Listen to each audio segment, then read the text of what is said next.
لسه بقى عايز اسالك في حكايه الكواليتي دي.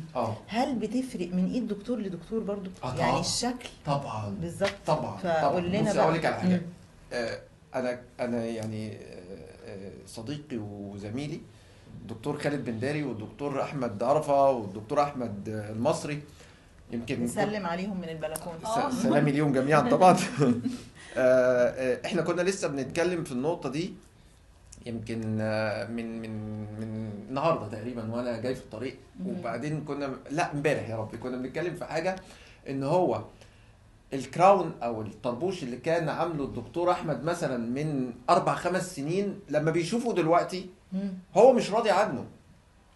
يعني ده ايه الشاهد؟ التطور التكنولوجي اللي حضرتك كنت بتتكلم فيه. تطور تكنولوجي، اكسبيرينس تمام، خبره. معلش، ما انت ما بتتكلم مع الدكتور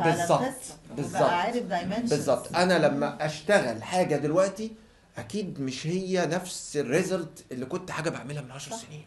صح. فبالتالي الدكتور هيفرق من دكتور لدكتور. رقم واحد الاكسبيرينس، الخبره. لازم الاكسبيرينس لها ثمن ولها ريزلت.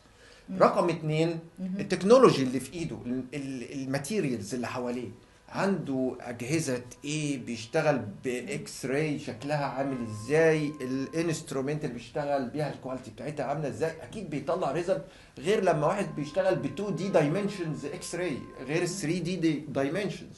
لما واحد بيشتغل بالليزر غير لما واحد بيشتغل بالمانيوال. لما واحد بيشتغل مثلا حشوات بالروتري وبالاكسليكيتور بالتكنولوجي وفي احدث كمان، غير لما بيشتغل مانيوال بفايلز ومش